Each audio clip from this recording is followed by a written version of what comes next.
Good morning friends. GST platform के YouTube channel में आप सभी का स्वागत है। जी हाँ फ्रेंड्स, जीएसटी के अंदर आप लोगों के बहुत सारे डिमांड ऑर्डर्स जिसका डीआरसी 07 जो है वो इशू कर दिया गया है और उसकी अपील फाइलिंग जो है वो टाइम बार्ड हो चुकी है। जी हाँ फ्रेंड्स, अगर आपका डीआरसी 07 आया हुआ है और उसके अंदर सेक्शन 107 में जो अपील फाइल करना होता है, उस अपील का जो टाइम पीरियड है 3 महीना, और उसमें वन मंथ का एक्सटेंशन आप प्रे कर सकते हैं। लेकिन बहुत सारे ऐसे केसेस हैं जहां पर ये 4 मंथ का टाइम पीरियड जो है वो एक्सपायर हो गया है और आपका अपील जो है वो रिजेक्ट कर दिया जा रहा है। तो अब ऑनरेबल हाई कोर्ट ने एक बेहद इंपॉर्टेंट और एक बहुत ही अच्छा रिलीफ भरा ऑर्डर जो है वो पास किया है, जिसके अंदर ऑनरेबल हाई कोर्ट ने ये कह दिया है कि ये जो हमारा सेक्शन 107 के अंदर जो टाइम पीरियड दिया गया है, ये टाइम पीरियड मैंडेटरी नहीं है, ये टाइम पीरियड डिस्क्रिशनरी है। और इसके अंदर जो डेफिनेशन जो यहाँ पर ऑब्जर्वेशन है ये बेहद इंपॉर्टेंट है और आप सबके लिए रिलीफ भरा रह सकता है। तो जुड़े रहिएगा इस वीडियो के एंड तक, क्योंकि हम लोग जिस जजमेंट की बात आज कर रहे हैं इसके अंदर टाइम बार्ड अपील जो है वो ऑनरेबल हाई कोर्ट ने अलाउ किया है। और उसमें section 107 sub section 1 red with section 107 sub section 4 को बहुत अच्छी तरीके से डिफाइन करके हम सबके लिए प्रोवाइड किया है। तो अगर आपका कोई भी ऐसा मैटर है जो कि टाइम बार्ड हो चुका है, तो आप अपने कंसल्टेंट, आप अपने प्रोफेशनल से जा करके इमीडिएटली इस बारे में कंसल्ट कर सकते हैं और ये चेक कर सकते हैं क्या आप इस हाई कोर्ट के बेनिफिट को लेते हुए अपील फाइल कर सकते हैं अंडर सेक्शन 107, और आपका जो डिमांड ऑर्डर है क्या वो खत्म हो सकता है। और ये तो हो गई चलो ऑनरेबल हाई कोर्ट की बात। अभी होने वाली है जीएसटी काउंसिल की मीटिंग इसी महीने या मोस्ट प्रोबेबली नेक्स्ट महीने। तो वहां पर भी एक रिक्वेस्ट जानी जरूरी है कि जितने भी ऑर्डर्स, एक बार हमारा एमनेस्टी स्कीम आ चुका है अपील का, एक और एमनेस्टी स्कीम अगर आ जाती है तो बहुत सारे लोगों को बेनिफिट जो है वो हो सकता है, क्योंकि बहुत सारे ऐसे केसेस हैं सिर्फ और सिर्फ इस बेसिस पर रिजेक्ट कर दिए जा रहे हैं क्योंकि उसमें टाइम पीरियड जो है वो निकल चुका है। खैर, अब हम लोग बात करते हैं जो हमारा ये टाइम पीरियड से रिलेटेड जजमेंट आया है, इसमें हाई कोर्ट ने क्या कंसिडर करा है। While considering the said issue, we are we are to ascertain whether the timeline stipulated under section 1071 और 1074, 1071 और 1074 में क्या टाइमलाइन है। 107 का सब सेक्शन 1 कहता है कि आपको अपील फाइल करना है 3 महीने from the date of communication of order, और 1074 कहता है अगर आप इस 3 महीने में नहीं कर पाए तो फर्दर एक्सटेंशन मिलेगा बट 1 महीने की।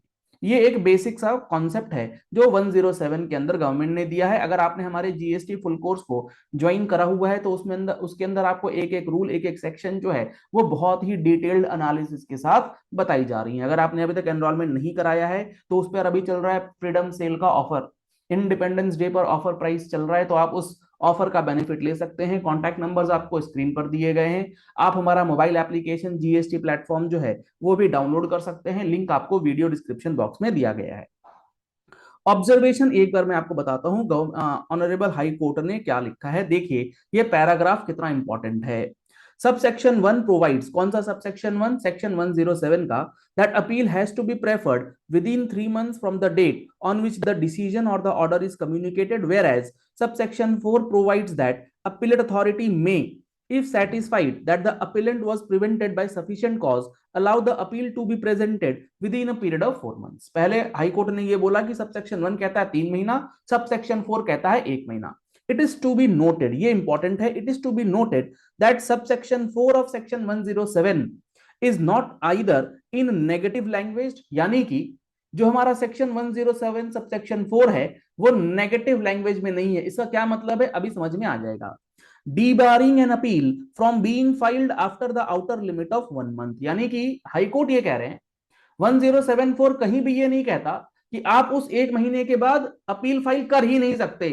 और इसके अंदर आपको मैं अगर बताऊं तो हमारा जो जीएसटी पोर्टल है वो भी आपको कहीं नहीं रोकता है कि आप 4 महीने के बाद अपील जो है वो फाइल नहीं कर पाएंगे। तो इससे क्या इन्फ्रेंस ड्रॉ हो रहा है, इससे ये इन्फ्रेंस ड्रॉ हो रहा है कि गवर्नमेंट का कभी भी ये इंटेंशन है ही नहीं कि 4 महीने के बाद अपील जो है वो फाइल हो ही नहीं सकती। by resorting to the internal aids of the interpretation available in the self same section, basically अब हाई कोर्ट ये कह रहे हैं, इस बात को और अच्छे से समझिएगा। सेक्शन जो हमारा ये है ना 1074, ये कहता है कि आपको 1 महीने में कॉन्डोनेशन के साथ अपील फाइल कर देना है।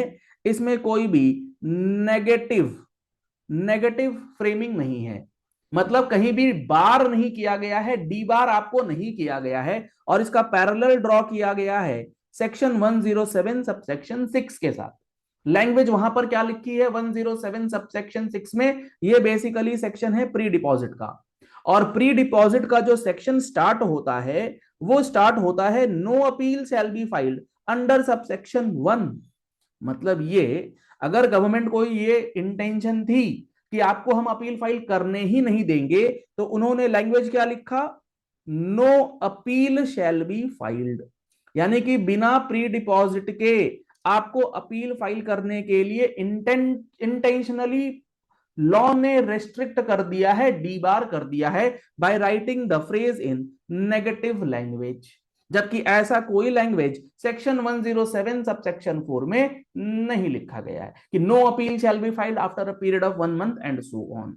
तो इस दोनों बात को इंटरप्रेट करते हुए, इंटरनल एड्स ऑफ इंटरप्रिटेशन को अवेलेबल दिखाते हुए, we find that section 107 subsection 6 uses such negative and mandatory language. यानी कि जो ये टाइम पीरियड है, जो ये फाइलिंग का जो क्लॉज है, मैंडेटरी है या नहीं, वो इस तरीके से इन्फ्रेंस के साथ ड्रॉ करके बहुत ही इंपॉर्टेंट और अच्छा रिलीफ मेजर जो है वो दिया गया है, debarring any appeal from being filed at all unless the payments as stipulated आपने जो है वो कर दिया है। अगर आप प्री डिपॉजिट नहीं करेंगे तो आप अपील फाइल नहीं कर पाएंगे, ये स्पेसिफिकली रेस्ट्रिक्टेड है। 1074 में ऐसा नहीं है। As opposed there to subsection 4 provides that the appellate authority may, if he is satisfied that the appellant was prevented by sufficient cause from presenting the appeal within a period of 3 months or 6 months, be allowed to be presented within a period of 1 month।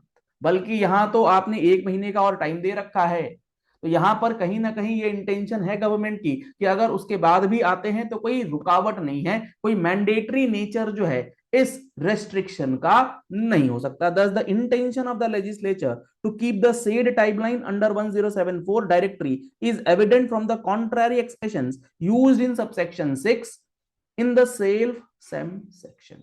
यानी कि उसी section के अंदर 1076 में इन्होंने contrary तरीके से mandatory करा हुआ है, जबकि 1074 में नहीं है। If the legislature intended under subsection 4 to be couched in a similar negative and mandatory language, absolute debarring appeals from being filed after the expiry of 4 months, the legislator would have used such language in subsection 4 as well। जैसा 1076 में था वैसा ही 1074 में भी किया जा सकता था। तो ये बेहद इंपॉर्टेंट और बहुत ही अच्छा जजमेंट जो है वो दिया गया है। अगर आप इसे यूज कर लेते हैं तो आपका जो है अपील जो टाइम बार्ड हो चुका है अदरवाइज, उसमें कुछ ना कुछ आपको रिलीफ मिल सकती है। तो आप अपने कंसल्टेंट प्रोफेशनल से जाकर के अगर कोई भी मैटर टाइम बार्ड है तो उसे इमीडिएटली आप फाइल कर सकते हैं।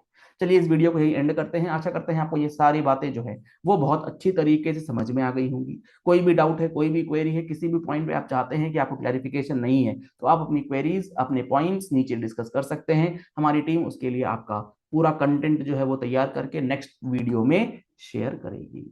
पहली बार आए हमारे YouTube चैनल पर, हमारे चैनल को फॉलो कर लीजिए, सब्सक्राइब कर लीजिए नोटिफिकेशन बेल के साथ ऐसी ही इंपॉर्टेंट वीडियोस के लिए। जीएसटी का फुल कोर्स जिस पर चल रहा है अभी फेस्टिवल ऑफर का डिस्काउंट, उसका बेनिफिट लेने के लिए कॉन्टैक्ट नंबर्स आपको स्क्रीन पर मैं लिख दे रहा हूं, इन नंबर्स पे कॉल कर सकते हैं, व्हाट्सएप कर सकते हैं। इसके अंदर आपको मिलेगा 1 ईयर वैलिडिटी का पूरा कंप्लीट 200 आवर्स का GST full course comprehensive and detailed analysis के साथ।